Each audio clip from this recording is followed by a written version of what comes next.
Queridas amigas, queridos amigos, muy buena noche. Como os prometimos en la entrevista anterior, aquí estamos de nuevo con Emilio Carrillo. Buena noche, Emilio. ¿Qué tal, Enrique?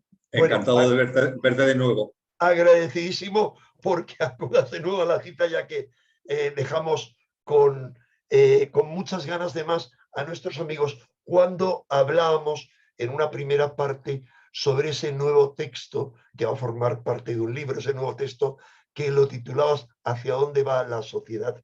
Dentro del segundo volumen, la segunda parte de Conciencia y Sociedad Distópica, que se publicará ya para octubre, ¿verdad?, de este año. Sí, efectivamente. Esa es nuestra intención. Dentro del proyecto ya publicamos un primer libro en mayo del año 2020 y, bueno, han acontecido muchas cosas, ¿verdad?, desde entonces y merece la pena ampliar la reflexión y complementarla con ese segundo libro, al que mi parte, efectivamente, es ese texto al que tú haces referencia.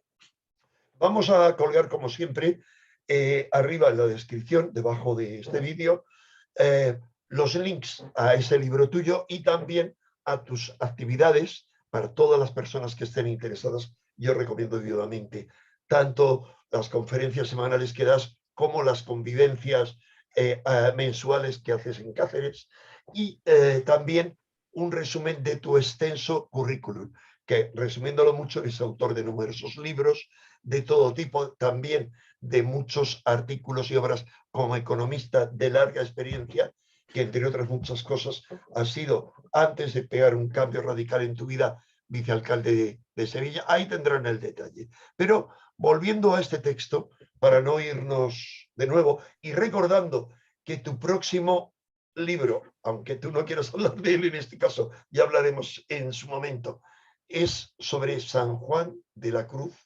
¿Nos puede recordar el título, por favor?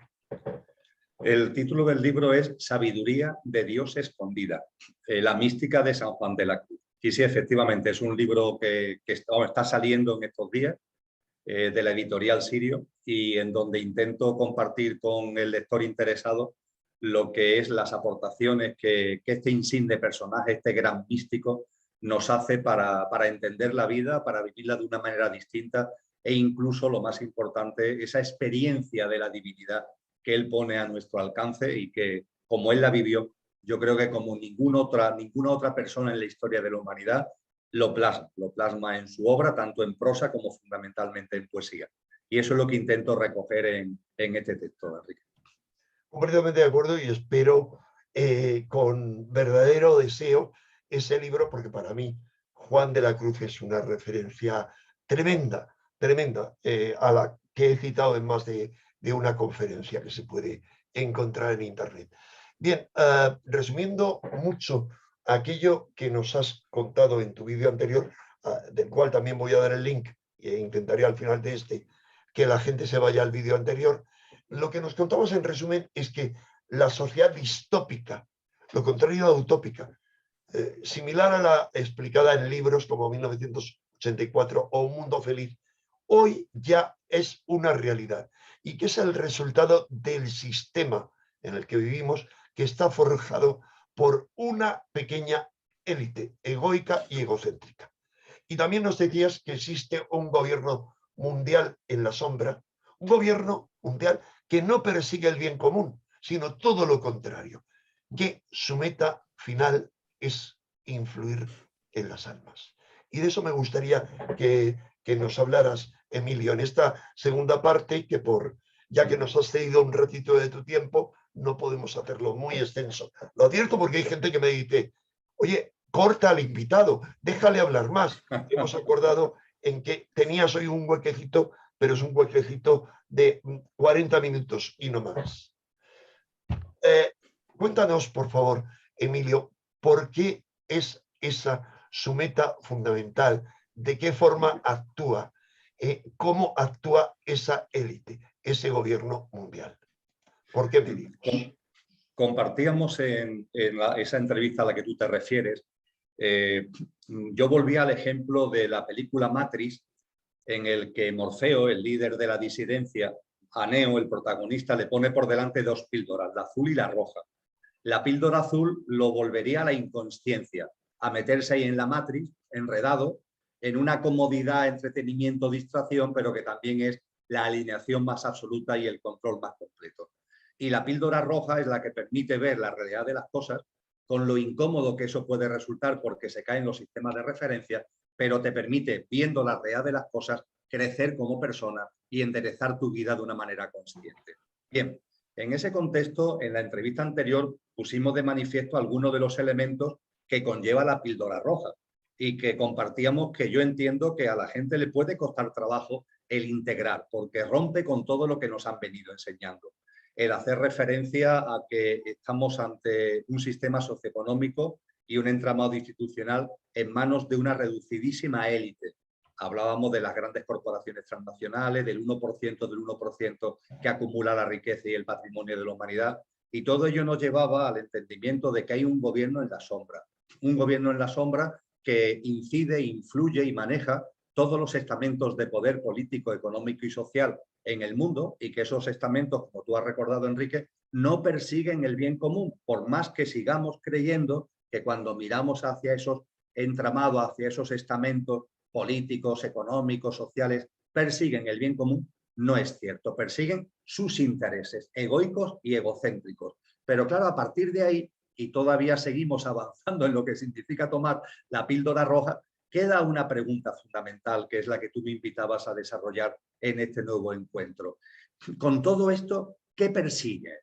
Ese 1% del 1% que realmente cuando lo hacemos la comparación con los paquetes accionariales de las grandes corporaciones que se manejan por el mundo, no son más de unas cuantas decenas de personas. Ese gobierno en la sombra, ¿qué es lo que persigue? A partir de ahí, la gente puede pensar que persigue dinero, pero eso no es cierto, porque ya tienen mucho más dinero del que jamás podrán gastar. Persiguen poder, no persiguen poder porque ya tienen todo el poder, ya manejan todos los estamentos, como compartí anteriormente, etcétera, etcétera. ¿Qué persiguen entonces? El éxito, la fama. No se caracterizan estas pocas decenas de personas por querer salir en los medios de comunicación. Utilizan los medios de comunicación, pero ellos prefieren estar en una segunda plana, como en el anonimato, y utilizan a marionetas, a voceros, para que sean los que dan la cara por ello. Ellos no tienen ninguna intención de fama ni de éxito. Entonces, si no persiguen el dinero, ni el poder, ni la fama, ni el éxito, entonces, ¿qué es lo que quieren? Y esto nos hace plantear un tema fundamental, Enrique. Esta reducidísima élite, estas pocas decenas de personas, este gobierno en la sombra, ¿tienen creencias espirituales? Pues bien, a esa pregunta mucha gente dice, no, son ateos, son agnósticos. Pues bien, la realidad no es esa. La realidad es que sí tienen creencias espirituales. Lo que sucede es que cuando con relación a ellos hablamos de creencias espirituales, no tienen que ver con la gente normal, no tienen que ver con personas como tú o como yo, que tenemos una espiritualidad, una visión espiritual de la vida. Nuestra visión espiritual es evolutiva, al servicio de la vida, etcétera, etcétera. Su visión espiritual, en cambio, es una visión espiritual involutiva, que está orientada al servicio de sí mismo. Y esa percepción espiritual involutiva, por duro que resulte, conlleva el vincularse a unos determinados seres espirituales que, mientras que los seres humanos que tenemos una espiritualidad evolutiva, tenemos como referentes a maestros de maestros, como puede ser Cristo Jesús, o también en otros ámbitos, como puede ser Siddhartha Gautama Buda, por poner dos ejemplos. Estas personas con creencias espirituales involutivas tienen como referente a personajes espirituales involutivos. Y en los personajes espirituales involutivos, como todas las tradiciones espirituales nos enseñan, está ahí el famoso líder de los ángeles caídos, que en el ámbito cristiano se le da el nombre de Satanás, que autores como Steiner, por ejemplo, lo llaman Sorat, y que cuando acudimos a las distintas culturas que ha habido a lo largo de la historia de la humanidad, se le da distintos nombres, pero el nombre es lo de menos. Lo cierto es que es un ser espiritual, que le acompañan otros seres espirituales, que es claramente involutivo porque enseña una espiritualidad al servicio de uno mismo. Es ese personaje que se le aparece a Cristo Jesús, Satanás, que se le aparece a Cristo Jesús en el desierto. Y le dice Satanás, dicen los evangelios, lo recogen casi todos los evangelios oficiales de la Iglesia Católica y también los apócrifos. Le dice Satanás a Jesús, si te postras ante mí, todo esto que estás viendo, le estaba enseñando todas las riquezas y los poderes del mundo, le dice, si te postras ante mí, todo esto será tuyo. Jesús no se postra ante él, Jesús no quiere seguirle el juego, pero a lo largo de la historia y en el presente hay personas que se han postrado ante él, esas personas reciben de él las prebendas que le ofrece a Jesús, es decir, poder, riqueza, etcétera, etcétera, son los que manejan, entre comillas, este mundo. Por eso Jesús literalmente dice en los evangelios que Satanás es el gobernante de este mundo, el gobernante de este El mundo, príncipe de y este para mundo. ese gobierno utiliza a esas marionetas, a esos personajes que se han postrado ante él, persiguiendo riqueza, persiguiendo poder, persiguiendo en definitiva lo que ya tienen, pero que no lo hacen ya por ese poder y ese dinero. Esa no es la meta profunda. La meta profunda es que están al servicio de ese ser espiritual de características evolutivas, involutivas, como acabo de compartir. No puedo estar más de acuerdo.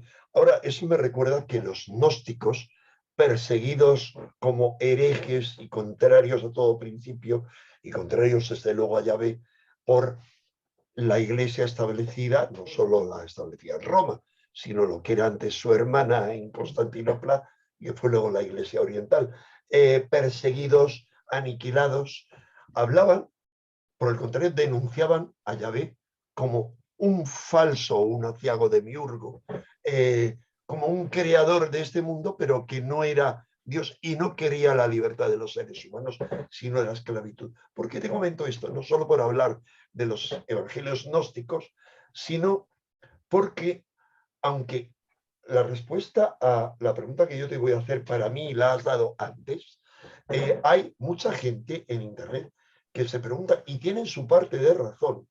No para ti, para mí, pero ellos tienen la parte de razón, porque nadie les ha dado respuesta, que si en esa élite, comentan, hay muchos que son seguidores, por ejemplo, de creencias acerca de Sanat Kumara. Dicen, Sanat Kumara como el rey del mundo, venido de Venus e instaurado en la Isla Blanca o en Zambala, hacen toda esa mezcla y dicen cosas como, por ejemplo, la masonería de Pike, en su dogma y ritual de la masonería. Pike era un general sudista y gran maestre del Consejo Supremo del grado 33, hago el recordatorio, o como Alice Bailey, en sus comunicaciones con el tibetano, que tenía un editorial al principio que se llama Lucifer Trust, luego se convirtió en Lucifer Trust, o dicen que Blavatsky, a la que tú y yo admiramos, al principio hablaba de Lucifer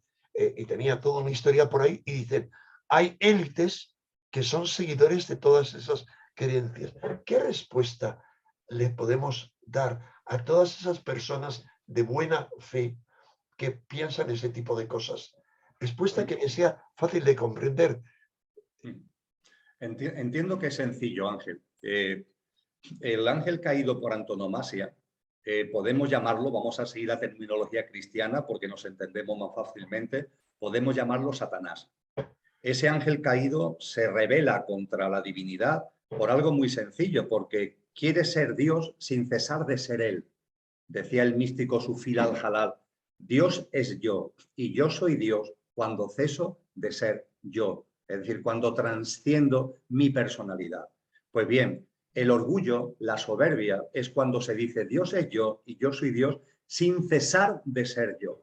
Y esa soberbia, ese orgullo, es la última barrera en el camino de la espiritualidad. Y esto se da en todas las dimensiones, es decir, en todas las dimensiones vibracionales, en todas las dimensiones de vida, todas las formas de vida, todos los seres de todos estos estamentos y dimensiones siempre tienen ante sí, aquí también nos pasa a nosotros cuando vamos avanzando en el camino de la consciencia, el orgullo, el engreimiento, la soberbia, el endiosamiento como última frontera, como último peligro, entre comillas, en nuestro camino de consciencia. Satanás endiosa, Satanás quiere ser Dios sin cesar de ser él. Y eso le produce una caída vibracional que lo trae a estos parajes, que los trae a esta dimensión de la materia. Sigue siendo un ser espiritual de la misma manera que una persona que se convierte en asesino sigue siendo la persona que es decir, físicamente sigue siendo un ser humano, aunque se haya convertido en un asesino. Cae vibracionalmente, este es su plano de movimiento y es un ser espiritual. Y como ser espiritual que se endiosa, quiere súbditos, gente que le adore, y gente que lo adore para conseguirlo utiliza a esos que se han postrado ante él como siervos útiles, como marionetas, para llegar al mayor número posible de personas. Con ese escenario de fondo, Satanás, igual que lo crístico encarna una vez en la evolución de la madre tierra y del ser humano, lo hace en Jesús de Nazaret hace 2000 años, y lo crístico es el culmen de la espiritualidad evolutiva y encarna en este planeta dentro de los ciclos planetarios. Satanás, por su parte, encarna también en este planeta. Se dice por todos los textos documentados al respecto que encarnó hace unos 5000 años y volverá a encarnar teóricamente a comienzos del siglo XXI con el nombre de Ahriman, que es el que le da, por ejemplo, Rudolf Steiner, volverá a encarnar si es que no está ya encarnado, recién encarnado.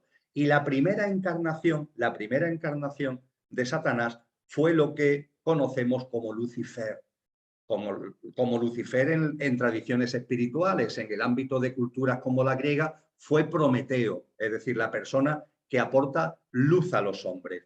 Y no me extraña que haya habido personajes que tú y yo admiramos, que a lo largo de la humanidad hayan visto ese aportar luz a los hombres como un logro y hayan visto, por tanto, lo luciferino y a Lucifer como algo, vamos a llamarlo coloquialmente, positivo. Lo que ocurre, Enrique, es que cuando se escarba, Satanás encarna como Lucifer y aporta la luz a los hombres por una razón muy sencilla. Le aporta una luz que la humanidad todavía no está en condiciones de asumir y de integrar, para que cuando la humanidad en su proceso evolutivo sí esté en condiciones, haya habido ahí una perversión, haya habido ahí una tergiversación, haya habido ahí una manipulación que hace que esa luz no resplandezca como debe resplandecer.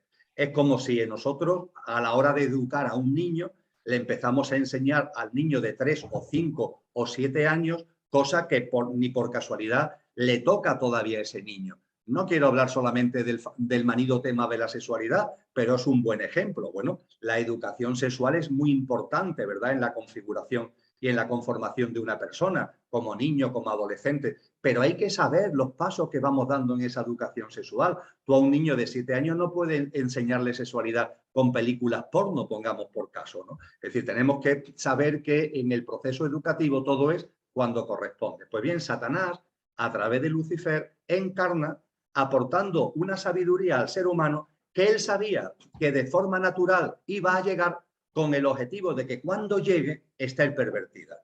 Y efectivamente, cuando allá por lo que los grandes libros de filosofía llaman la era axial, se produce la encarnación de grandes almas que sí aportan de verdad la luz a los hombres, cuando evolutivamente corresponde, es el caso de Siddhartha Gautama Buda, de Lao Tse, de Confucio, todos los que están detrás de las grandes tradiciones espirituales orientales, budismo, hinduismo, janismo, la escuela china de las 100 flores, los profetas hebreos en el Mediterráneo, las escuelas de misterios de Egipto, las escuelas de misterios de Grecia, Zoroastro, los grandes filósofos griegos, Parménides, Pitágoras, Platón, Aristóteles, cuando todo eso, ¡plaf!, sí aportan al ser humano esa sabiduría, un salto evolutivo que hace que dejemos atrás lo mitológico y lo simbólico para empezar ya a utilizar nuestra mente abstracta para vislumbrar las grandes verdades. Cuando todo eso se produce, ya antes se nos había dado una información que había anclado en la humanidad y que hace que esa información tan veraz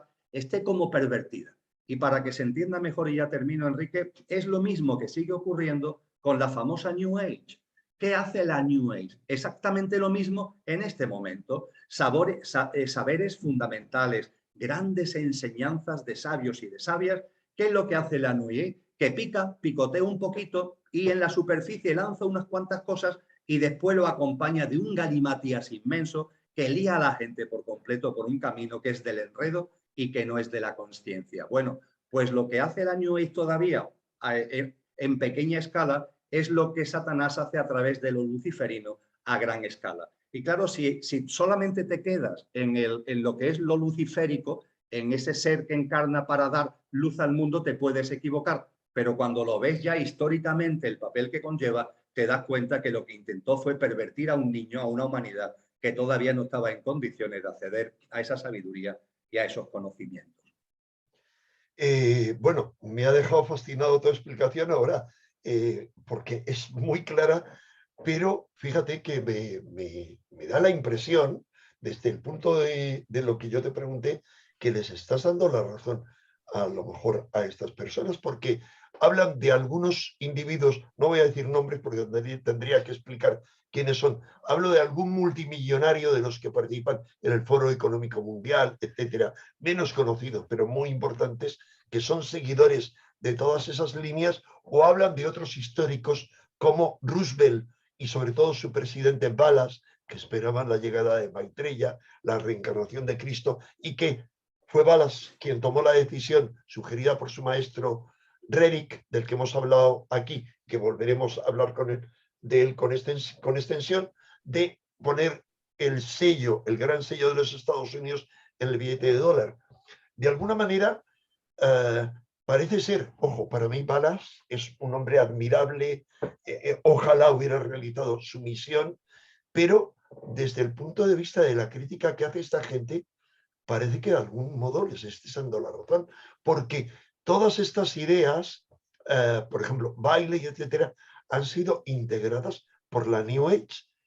No puedo más que estar de acuerdo con lo que tú has dicho sobre la New Age. Es decir, tienen algo de razón en esa crítica cuando hablan de todo eso o cuando hablan de, por ejemplo, de el dogma y ritual de la masonería, o cuando dicen que están tratando de crear una nueva religión, dicen ellos gnóstica, que sería la New Age, a su manera, una religión universal. ¿Cuál sería tu respuesta a esa crítica? Cristo Jesús nos enseña y nos incide y nos insiste en que ojo con los falsos profetas, ojo con los falsos profetas. Es muy insistente al respecto. La humanidad ha ido evolucionando, como tú y yo sabemos, a través de un dilatadísimo periodo e incluso a través de distintas humanidades. Cuando todo es cuando corresponde, en perfecta conjunción, no lo olvidemos, con la evolución de la Madre Tierra. Esa evolución natural, es lo que desde la perspectiva de lo satánico, desde la perspectiva de ese ángel caído, el líder de los ángeles caídos, que adoran y al que están sometidos los miembros de este gobierno en la sombra del que estamos hablando, lo que ha intentado hacer permanentemente es pervertir, manipular, tergiversar ese proceso evolutivo, sabiendo, y de eso hablaremos ahora seguro, sabiendo que ese proceso evolutivo llegaría a un momento concreto y determinante en el que la humanidad estaría ante la disyuntiva de terminar con una generación humana que ha cumplido su función, pero que ya no da más de sí, y arrancar una nueva generación humana. Y cuando llegue ese momento culminante, todo lo que se viene haciendo durante miles de años tiene como objetivo de que, llegado ese momento culminante, como ahora veremos, si a ti te parece bien, cuando lleguemos a ese momento culminante, el menor número de almas posibles estén en condiciones de participar como semillas activas y como agentes activos en esa nueva humanidad. A partir de ahí, cuando hablamos de la presencia de lo satánico a través de lo luciférico hace unos 5.000 años, a través de lo arimánico en este momento, siempre el objetivo es el mismo: la confusión, la manipulación y el enredo. A partir de ahí, la forma de enredar es múltiple y las personas sencillas, las personas de buena fe, creo que como son sencillas y como buscan la verdad, tienen una especie de campo de fuerza, me permito ponerte a ti como ejemplo, que hace que, accediendo a toda esta información, es como si hubiera un olfato, como si hubiera una intuición que lo lleva por el camino evolutivo correcto, por el camino natural y evolutivo correcto. Pero claro, hay mucha tela de araña, hay mucha contaminación. Hay que tener en cuenta, Enrique, que han ido surgiendo movimientos a lo largo de la historia de la humanidad que han sido movimientos espiritualmente evolutivos.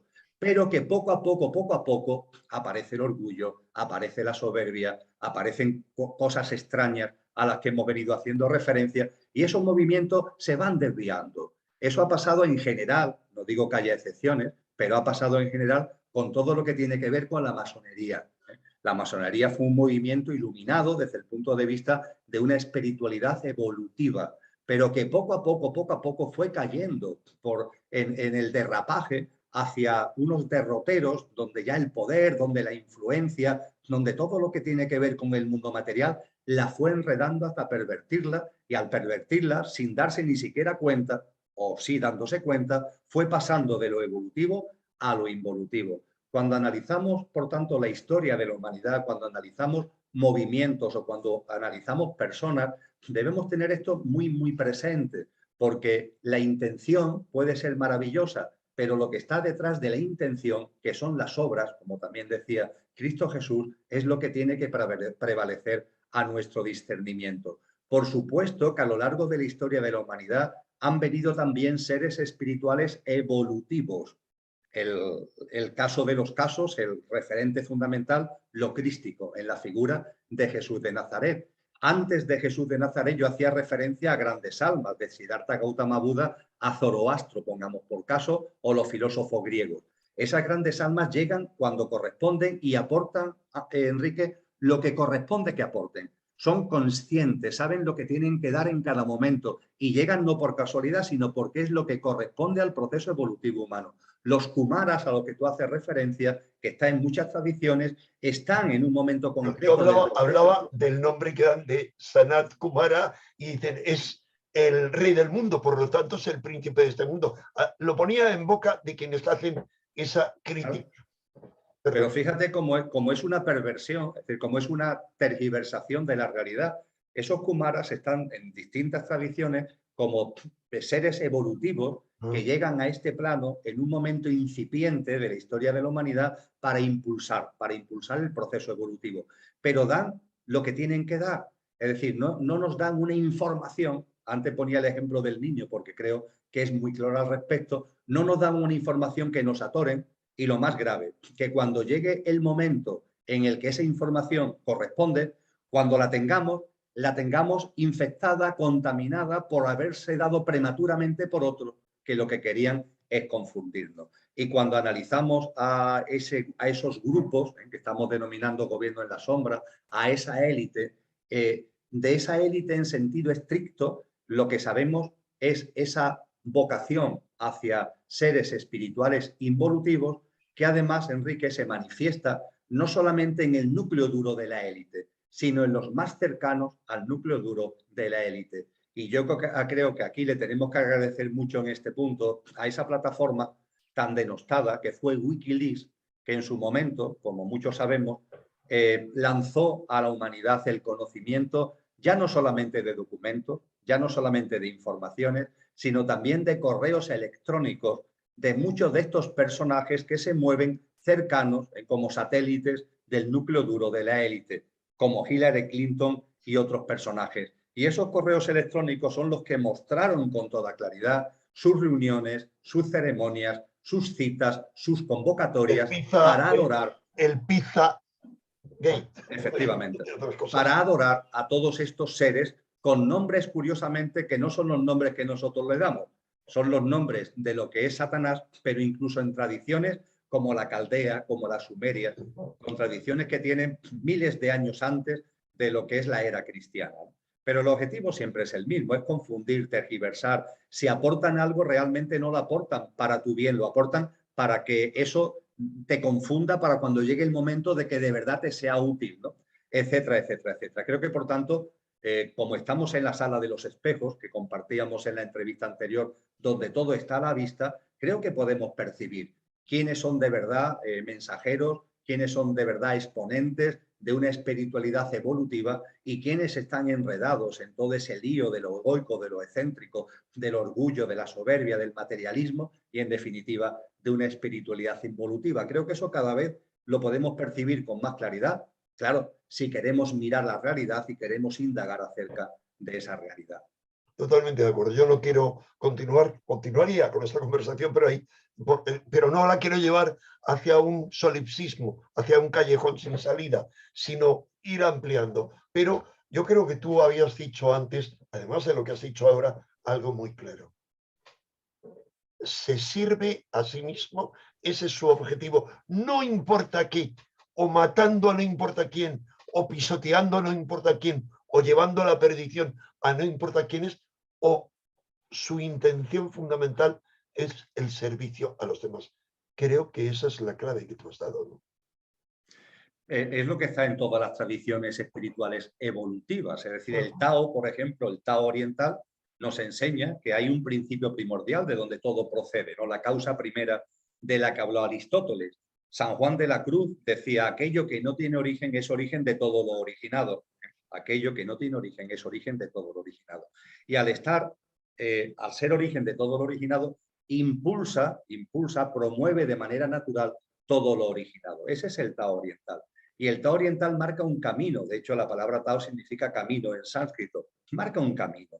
Y eso sí, el Tao es tan perfecto, permíteme que utilice esa expresión, como demuestra su simbología, que es el yin y el yang, el circulito con lo blanco y con lo negro, y en lo blanco hay un círculo negro y en lo negro hay un círculo blanco. Y el símbolo del Tao nos enseña que el Tao te muestra un camino, te muestra un sentido. La vida tiene un sentido. Y el sentido de la vida es el servicio a la vida. Es el corazón noble, el corazón que no se retrae, que no se restringe hacia adentro, sino que es noble, que se pone al servicio de los demás, que se pone al servicio de la vida en su conjunto, etcétera, etcétera. Ese es el sentido natural, ese es el sentido sensato del Tao, es el ordo amoris del que hablaba Agustín de Hipona. Pero claro, el Tao es tan maravilloso que también puedes ir a contramano. El Tao permite que haya contramano, no establece una dirección obligatoria. Hay un sentido, pero tú puedes ir a contramano del sentido. Puede ser sensato, vas a favor del sentido de la vida, o puede ser insensato, te pones a contramano. Y el que se pone a contramano del sentido de la vida es cuando se pone al servicio de sí mismo. Tú lo has definido muy bien. Tiene que ver con lo que la psicología actual llama la cosificación de las personas. Cuando todo está a tu servicio, incluso las personas. Pero esto en plan tremendo, es decir, ya hablamos de una cosificación de todo en su conjunto, de la naturaleza, de toda la vida y por supuesto también de los seres humanos, ¿no? Esa cosificación tremenda.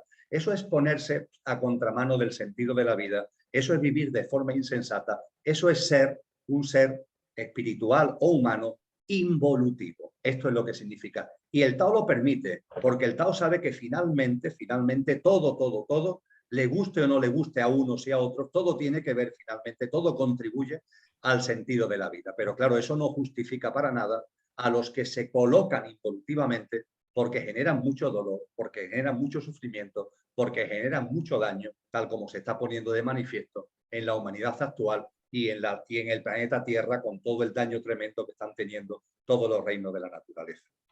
Es clarísimo. No solamente es el biocidio, sino lo que tú has dicho, la cosificación. Y no quiero desviar la conversación porque te quiero preguntar sobre el modus operandi de esa élite, de ese gobierno en la sombra, pero antes quería hacer una alusión a algo que me parece importante. Has hablado antes de qué persigue la élite: poder, dinero, fama, desde luego no, sexo. ¿Por qué? Porque has dicho cosificación. Cada vez nos llevan más a la cosificación, pero terrible, terrible. Es curioso que estén saltando ahora, habías hablado antes de esos documentos de Wikileaks, donde se aludía a la pederastia, no a la pedofilia, sino porque la pedofilia es defendida, incluso como una opción aceptable, pero la pederastia es ejercida por esas élites claramente, y curioso, lo habrá sido durante toda su existencia por parte de la Iglesia Católica Romana, donde como está prohibido el sexo, no se pueden casar y el sexto mandamiento es pecado. Parece que lo que no es pervertir la idea de dejad que los niños se acerquen a mí. Estamos viendo ahora y dicen, no, es una minoría los casos en la Iglesia, la mayoría se dan en la familia. Terrible que se den en la familia, pero por Dios, en la Iglesia, después de lo que se ha visto con Jesús, se da esa cosificación ahí también, y me parece Por supuesto, que tiene un por supuesto que significado sí. espiritual profundo, ¿no? Esa perversión de la sexualidad, que ha sido un motor espiritual para muchas tradiciones. Sin duda ninguna, Enrique, es la contaminación de todo lo que en el ser humano es creativo, de todo lo que en el ser humano es evolutivo, contaminar todo, ¿no? Compartíamos en la charla anterior las tecnologías. La revolución científica y tecnológica es un logro de la evolución humana, pero sin embargo se pervierte, se contamina, se pone al servicio de unos pocos, se utiliza para el control, el dominio, etcétera, etcétera, el monitoreo de las personas. Y lo que se quiere finalmente en estos momentos que estamos viviendo, que es que nos enfriemos por completo, que nos convirtamos, se utilizan términos como transhumanos, no sé qué y no sé cuánto. Vamos a llamar las cosas por su nombre. Quieren que nos convirtamos en infrahumanos, Enrique, no en transhumanos, sino en infrahumanos, porque infrahumano es la persona que se decapita ella misma en el sentido que reniega, desconoce, ignora, destierra y expulsa lo imperecedero que hay en la persona, lo imperecedero que hay en nosotros, lo que no va a terminar sus días enterrado en el cementerio o incinerado en un crematorio. Y lo que se pretende, matando a Dios, lo que se pretende es que se destierre de la vida de cada uno y de la sociedad cualquier idea de trascendencia. El Dios ha muerto no significa que cojamos a Dios y lo estrangulemos, no, significa desterrar, expulsar lo espiritual, lo trascendente, lo que va más allá de la superficie de la materia, de la vida humana, de cada persona en particular y de la humanidad en general. ¿Y eso con qué objetivo? Pues antes compartíamos, Enrique, que desde luego los seres espirituales involutivos lo saben, porque son seres espirituales, aunque sean involutivos, que la evolución de la humanidad va a llevar un momento determinado, como nos enseñó Cristo Jesús, que esta generación humana va a terminar. Esta generación humana, como todo, tuvo un comienzo, ha tenido un desarrollo, ha hecho sus aportaciones, pero va a terminar, como le pasa a las células, que una vez que han cumplido su función, mueren para que nazca otra célula. Pues bien, cuando llegue ese momento, esa nueva humanidad que va a surgir por primera vez en la historia de la humanidad, es una humanidad que dentro de la Madre Tierra, con la nueva vibración que tendrá la Madre Tierra en su proceso evolutivo, será una nueva humanidad que solo puedan estar en ella almas que tengan un nivel vibracional en sintonía con el mayor nivel vibracional de la Madre Tierra. Es decir, el alma que está encarnada en ti, el alma que está encarnada en mí, las almas que están encarnadas en cada uno de los 8.000 millones de seres humanos, en su camino evolutivo tenemos una cita, y la cita es cuando termine esta generación humana, hablamos de ello en el vídeo anterior, ¿verdad? Y arranque la nueva generación humana. Cuando llegue ese momento, se produce lo que el cristianismo llama el corte o cortamiento, que es muy fácil de entender. Las almas cuyo nivel vibracional estén en sintonía con la vibración más alta de la Tierra participarán de esa nueva humanidad en una Tierra restaurada. Las almas que, por haberse aferrado a lo material, al egoísmo, al egocentrismo, no tengan ese nivel vibracional, pues seguirán su derrotero evolutivo, vete a saber por dónde, pero no en la Madre Tierra y no en esa nueva humanidad. Pues bien, es el no, vete a saber por dónde van a seguir esas almas egoicas y egocéntricas su camino, es precisamente lo que quiere Satanás, es lo que quieren los ángeles caídos, porque ellos lo que quieren son súbditos, súbditos que lo adoren, súbditos que lo sigan, súbditos a los que manejar, porque quieren ejercer de Dios. No lo son involutivos, pero quieren ejercer de Dios. Entonces, todo lo que estamos compartiendo de confundir, de manipular, de tergiversar,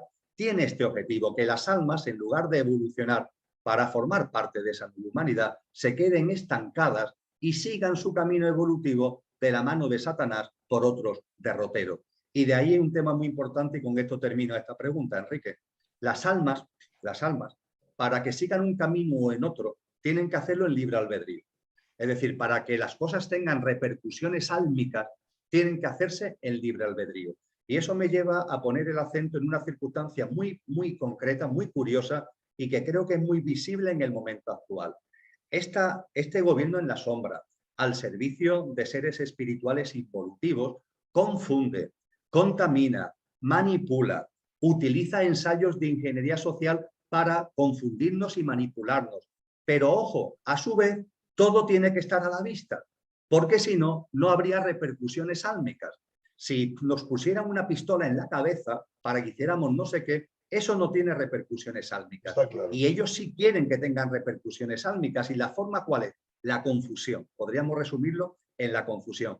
Con lo que tú y yo, que tenemos una edad, muchas personas que te siguen quizás no la recuerden, había una gran funambulista que en los circos de España hace muchos años era muy famosa, de esas que andan por una cuerda. Pinito del Oro, efectivamente, Pinito del Oro, Enrique, que anda con el palo para no caerse. Bueno, pues la élite es así como funciona, porque por una parte confunde, tergiversa, manipula para atraerte a su terreno, pero con la otra mano tiene que enseñarte todo, porque si no, no habría consecuencias álmicas. Y esa es la realidad, que todo está a la vista. Aquí nadie va a poder alegar que no pudo ver. Sí, sí pudiste ver. Cosa distinta es que no quisieras ver. De eso se trata precisamente, y todo ello tiene como objetivo, repito, que cuando esta generación humana culmine su proceso y nazca una nueva humanidad en una nueva tierra, que eso en los ciclos de la evolución de la vida y de la consciencia, todas las tradiciones espirituales lo han anunciado, y por lógica lo enseñan las células, lo enseñan las galaxias, la vida entera nos está diciendo que esto es así. Cuando llegue ese momento, el menor número de almas posible, ese es su objetivo, formen parte de la nueva humanidad, y el mayor número de almas posibles sigan dependientes, sigan sometidos a esos seres espirituales involutivos. Esto no tiene una finalidad para ellos, económica, política. Utilizan ese mundo de la economía, de la política, de la sociedad, pero ellos tienen una finalidad claramente espiritual, aunque esa espiritualidad es patentemente, enormemente involutiva.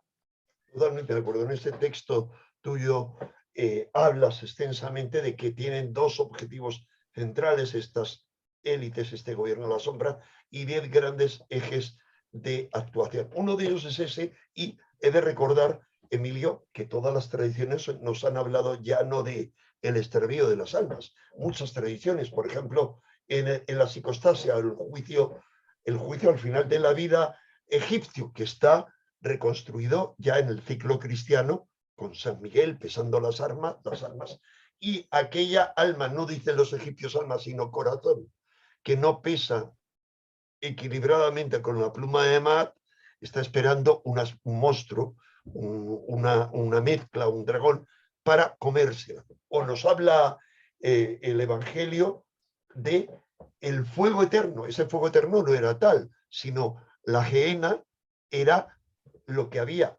a las afueras de Jerusalén y de otras ciudades, el fuego donde se quemaba la basura, como que esas almas pasan a ser basura y a ser consumidas. En fin, hago ese apunte no queriendo extraviarte en cuanto a la significación que pueda tener, pero tú me dirás, por favor, porque tienes otro compromiso y tú sabes cuándo tienes que cortar, te pido que por favor cortes tú y no yo, porque hay gente que dice, siempre corta, además de interrumpir, corta al invitado.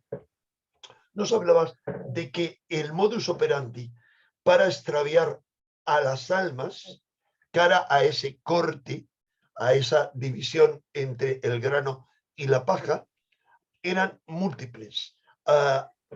¿Nos podrías decir, por ejemplo, nos has mencionado una que es la muerte de Dios, el destierro? Por cierto, yo recuerdo algo, cuéntanos a ese respecto, luego yo contaré una anécdota a raíz de la pandemia. Muy bien. Sí, efectivamente, Enrique, con todo lo que hemos hablado, a la hora de llevar a cabo esa confusión, que a su vez tiene que ir acompañado de que todo esté a la vista, etcétera, etcétera, lo que persigue la élite es que no nos conozcamos a nosotros mismos, objetivo número uno, nuestra parte imperecedera, nuestra auténtica naturaleza, que es esencialmente divina, y que tengamos dificultades para conocer también la realidad que nos rodea. Nos entorpece el conocimiento de uno mismo y nos embota la capacidad de conocer la realidad que nos rodea, lo cual no significa que si queremos nos podamos conocer a nosotros mismos y podamos ver la realidad, pero eso es su objetivo. Y a partir de ello diría que tiene 10 grandes ejes de actuación. Si te parece, los enuncio de manera muy sintética y bueno, y el tema lo podemos dejar abierto para en otros encuentros ir adentrándonos en aquellos aspectos que tú consideres de mayor interés. El primer eje de actuación es matar a Dios, lo hemos compartido ya. Se trata de que todo lo trascendente se expulse de la vida de las personas y se expulse de la sociedad para que quedemos puramente aferrados a la superficialidad y a la materialidad. El segundo objetivo es nublar la percepción de lo real, la percepción de lo que nos rodea. ¿Y eso cómo se consigue? Manipulando el inconsciente colectivo. A lo largo del siglo XX hemos tenido ya claras demostraciones en textos muy bien documentados. Yo aconsejo vivamente el texto de la psicología de las masas, no de Freud, sino uno muy anterior a Freud, que es Gustave Le Bon, 1895, donde de una forma ejemplar, porque él no está con los involutivos, está con lo evolutivo, nos dice cómo se manipula el inconsciente colectivo, el inconsciente de la humanidad. Y a lo largo del siglo XX aparecen obras como la de Edward Bernay, Propaganda, que es ella, todo eso puesto al servicio de la élite hasta llegar finalmente a Noemi Klein en el año 2007 con la doctrina del shock, que nos enseña cómo cuando se producen shocks sociales que remueven la psicología colectiva, todo eso se utiliza para aprovecharlo, para imponer medidas, para imponer normas que tienen siempre el mismo formato. El pirómano que provoca el incendio, a continuación se viste de bombero y se ofrece como salvador para apagar el incendio que él mismo ha provocado, a cambio de establecer una serie de medidas y de normas que son las que le interesa y que la gente nunca hubiera aceptado, pero que acepta ante el incendio que tiene delante. Esto tiene que ver con el tercer eje de actuación, que es lo que yo llamo...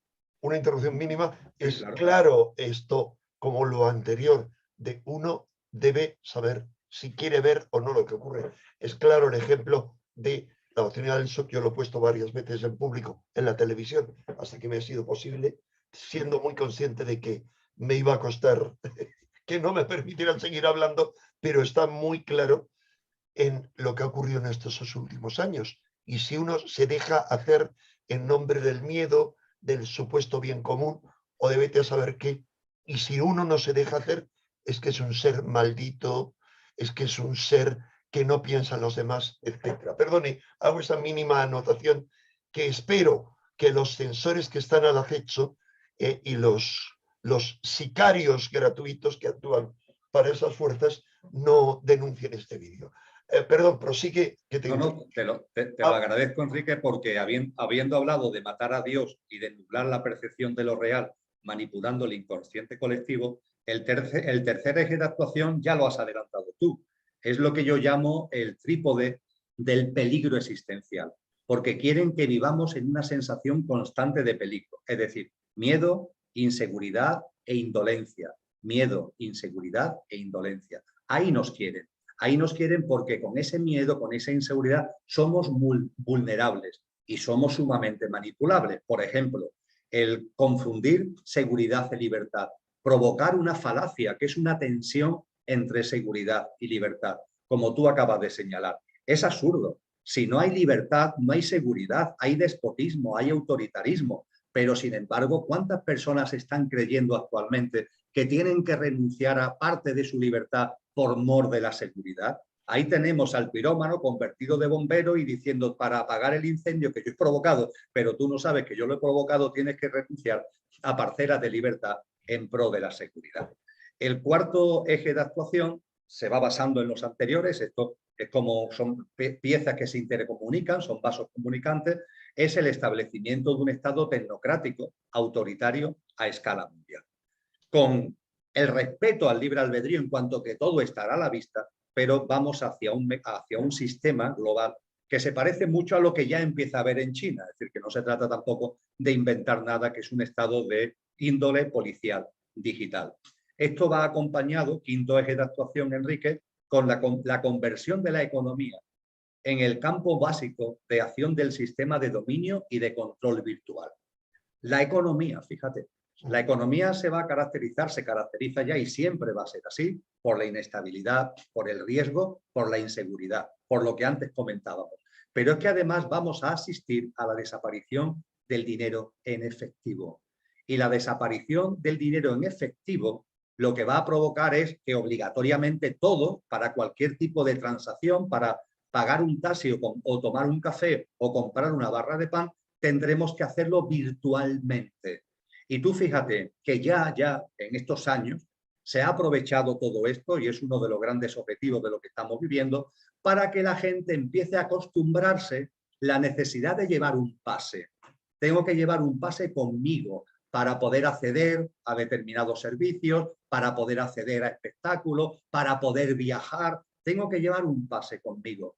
Pero claro, ese pase es, y sería un poquito prolongado de explicar, pero creo que las personas que te siguen a ti son inteligentes. Ese pase es el mecanismo de ir metiendo en el inconsciente colectivo cuando llegue este momento, cuando no haya dinero físico y tengamos que llevar no ya una tarjeta de crédito, No, será algo distinto, implantado. que Como, efectivamente, como dice el posiblemente... Apocalipsis, nadie podrá comprar ni vender y probablemente no recibir su pensión ni su salario si no tiene la marca de la bestia en su frente o en su mano. Sí. Y además, Y si no quienes la nos tienes... resistamos a eso, los locos, para ellos, que nos resistamos a ellos, los parias, no tendremos derecho a vivir. Que además, Enrique, aunque recibas tu nómina, aunque recibas tu pensión, como si no tienes la marca no podrás usarla, con lo cual no te servirá absolutamente de nada. Entonces, la conversión del dinero en dinero virtual, en España recuerdo que ya nada más que se pueden hacer pagos en efectivo de más de 1.000 euros a partir de la ley 11 de julio del año 2021. Es decir, se está restringiendo. Antes eran 2.500 euros, ahora son 1.000. Dentro de poco serán 500 y dentro de un par de años, yo calculo que no más de 2 o 3 años, el dinero en efectivo habrá desaparecido. Tú tendrás que utilizar algo donde habrá otras cosas, como el pase que ahora se ha puesto de moda, habrá otras cosas, pero que tú tendrás que utilizar ineludiblemente porque será la forma de pago, la única forma de comprar y de vender. Y se nos ofrecerá la comodidad de que sea subcutáneo, pudiéndolo llevar en la mano derecha o en la frente para que sea leído por estas cámaras maravillosas que se están instalando cada vez por más sitios y de una enorme comodidad.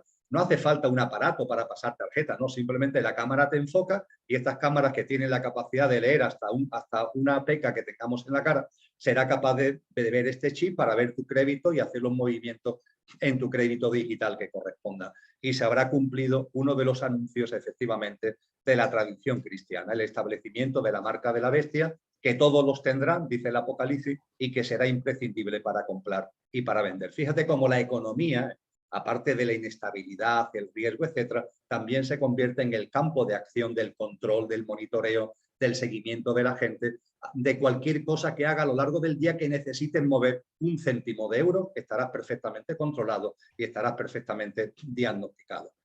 Y a partir de ahí, Enrique, sí, no, perdón, siendo muy eso lo rápido. dice un alucinado, perdón, porque ya sé que es la hora para el otro compromiso que tienes. Eso lo dice un gran economista como tú. Porque yo he dicho, por ejemplo, lo mismo que tú, que antes de llegar al fin de esta década, en un programa de televisión donde estaba con expertos en el tema, el dinero efectivo se habría acabado. Yo decía, me quedan muy pocos años. Perdón, prosigue y termina en cuanto tengas que partir al otro compromiso. Bien, el sexto y séptimo objetivo tiene que ver con el enfermar al ser humano desde el punto de vista más físico, Enrique. Enfermar al ser humano en lo etérico, que es nuestro componente que nos aporta vitalidad, y en lo físico. Y bueno, creo que ahí no hace falta que me extienda mucho con todo lo que es una industria farmacéutica que se ha metido hasta el último rincón de la sociedad y que obviamente, me parece tan obvio, que su beneficio, su lucro, no lo consigue a través de la salud, sino a través precisamente de la enfermedad, porque se nos quiere enfermos, porque se nos quiere vulnerables, se nos quiere con temor, se nos quiere inseguro y se nos quiere enfermo porque de esa forma no se elimina, pero se merma nuestra capacidad de evolución en conciencia. Y los últimos ejes tienen que ver con el cambio climático, mucho que hablar del cambio climático. El cambio climático, Enrique, lo explico en el texto, tiene causas varias, es decir, es un fenómeno multicausal. No se puede decir que dependa solo de la mano del ser humano, depende también de la evolución de la naturaleza, también la madre tierra, también el padre sol están ahí en proceso evolutivo, pero evidentemente también la mano del ser humano está influyendo en un cambio climático que va a ser cada vez más claro y que también va a contribuir a originar una serie de circunstancias que ellos van a usar para meter más miedo y para que estemos en confrontación con la naturaleza, en confrontación con la vida y en confrontación con la madre tierra. El noveno y penúltimo eje, que creo que también es muy evidente, es la transformación de la educación en formateo. Es lo que estamos viendo en el sistema educativo actual, que realmente, más que educar, que viene del latín y que significa colaborar con el otro para que saque lo mejor de sí, nuestros dones, talentos, nuestras capacidades. En cambio, se va la educación derivando hacia el formateo para que nos adaptemos a vivir a una sociedad que sería para salir corriendo, pero que desde pequeño nos van formateando para que seamos capaces de aguantar. Y en este eje de actuación, junto con el formateo de la educación transformada en formateo, la tribalización de la cultura. Es decir, la cultura, que en sentido estricto tenemos que la etimología de las palabras, lo explicaba muy bien Sócrates, lo explicó muy bien Cicerón, tiene que ver con el cultivo del alma, los atributos álmicos que Platón plasmó en las aspiraciones del ser humano, bondad, paz, belleza, justicia, el bien de verdad. Esos atributos del alma, que es lo que está en la esencia de la cultura se ha banalizado por completo y se ha convertido en una pura distracción superficial, mercantilizada, porque se trata de vaciarnos, ¿no? Y se trata de vaciarnos, en definitiva, último eje de actuación, para enfriarnos. Antes hablábamos de Ariman, de lo arimánico. Lo arimánico es la forma final de actuación de Satanás en el final de esta generación humana, y lo arimánico es enfriarnos. Nos quieren indiferentes, nos quieren totalmente apegados a lo virtual, totalmente apegados a lo artificial, nos quieren sometidos a una forma de ver la vida donde los seres humanos nos ninguneamos a nosotros mismos. Nos ninguneamos porque olvidamos nuestra parte imperecedera, Enrique, y nos ninguneamos además porque nos consideramos inferiores a esas tecnologías, cuando no es verdad. Esa tecnología artificial por sí es maravillosa, pero ojo, bajo ningún concepto nos puede llevar a olvidar lo que somos. La inspiración, la intuición, la ternura, la sensibilidad, la capacidad de inducción y de deducción, todos esos valores humanos son superiores a los que pueda tener cualquier inteligencia artificial. Y la inteligencia artificial es un instrumento al servicio del ser humano, pero quieren que sea al revés, que el ser humano se ponga al servicio de lo artificial y de lo virtual, y nos quieren, por tanto, distanciados entre nosotros, recelosos los unos de los otros, sin desarrollar nuestras capacidades creativas. En definitiva, todo lo que en estos últimos tiempos creo que está quedando tan patentemente de manifiesto. Y esto, muy brevemente descrito, Enrique, son los 10 grandes ejes del modus operandi por el que este gobierno en la sombra, con el objetivo de extraviar almas cuando llegue ese punto clave en la evolución de la humanidad, están llevando a cabo y están desarrollando siempre, siempre como pinito del oro, porque confunden, pero a su vez, sala de los espejos, todo está a la vista. Clarísimo, y te agradezco, ya ha llegado. He hecho que sobrepasaras el límite que habías puesto a esta charla. Solo hay que recordar varias cosas, que quien quiera ampliar esto extensamente tendrá que esperar a octubre, a cuando aparezca ese libro que volveremos a presentar en este canal, ese libro que desde luego me parece fundamental, tanto que la lectura me ha quitado la idea de la necesidad que yo sentía de escribir un libro en esa misma lengua. No, absolutamente, está dicho ahí todo. Todo lo otro que yo podría añadir serían ejemplos y anécdotas, como alguna que he puesto y otras muchas más. Pero hay que decir que faltan 2 puntos fundamentales en ese libro que no vamos a contar ahora ni aquí. Uno es fundamental, porque habla del famoso pase que has comentado y de la inoculación como obsesión con los argumentos más cambiantes, leo textualmente, y contradictorios. De eso hablaremos en otro lugar, una vez que hayamos buscado cuál es el lugar, porque Twitch no permite, parece ser, hacer una grabación, o sea, o un directo de una entrevista con otra persona. Tendré que enterarme bien de eso y de la marca de la bestia y el transhumanismo, o de otro tema que no nos ha dado tiempo a tratar aquí, y es qué hacer, cómo avanzar de la revolución a la reevolución. Bueno, en espera, digamos que la próxima entrevista que tenemos hablado, pese al poco tiempo que tiene Emilio, sería sobre su libro próximo, La sabiduría escondida en San Juan de la Cruz. Recordad que todas esas preguntas que estáis planteando para Emilio aquí en el chat y luego otras que comentéis, vamos a tratar de sintetizarlas y responderlas en esa entrevista que dentro de 1 o 2 meses, cuando pueda Emilio, hagamos de presentación de su libro sobre San Juan de la Cruz. Si te parece oportuno, Emilio. Me parece maravilloso, Enrique, y te estoy muy agradecido por este encuentro y por los encuentros que tengamos. Todo lo Muchísimas contrario, Emilio. Quien te está muy agradecido soy yo a ti, porque regalar tu tiempo de esa forma que lo haces y regalármelo a mí es muy de agradecer, es regalárselo a tantas personas que vibran en la misma vibración que tú o yo, o que están abiertas, deseando recibir una orientación, una respuesta. Y creo que tú nos has dado muchas orientaciones y muchas respuestas. Y Depende de además cada cual. sabiendo, Enrique, que tenemos capacidad para vivir todo esto, ¿eh? Y para sacar lo mejor de nosotros mismos. Eso ya lo hablaremos cuando compartamos acerca de las prácticas de vida reevolucionarias, porque tenemos por delante una magnífica evolución en conciencia y estamos capacitados, es decir, nuestra esencia, para afrontar todo esto con grandeza y con altura de miras. Y lo vamos a hacer. Yo ya sabes que este canal está a tu plena disposición, porque no hay mensajes más importantes para mí que los mensajes que son esenciales como los que tú nos has dado. Emilio, muchas gracias, y recordad, quien queráis saber más sobre los libros y actividades de Emilio Carrillo, por favor, además de que podéis localizarlos fácil en internet, en la descripción de este vídeo tendréis los links.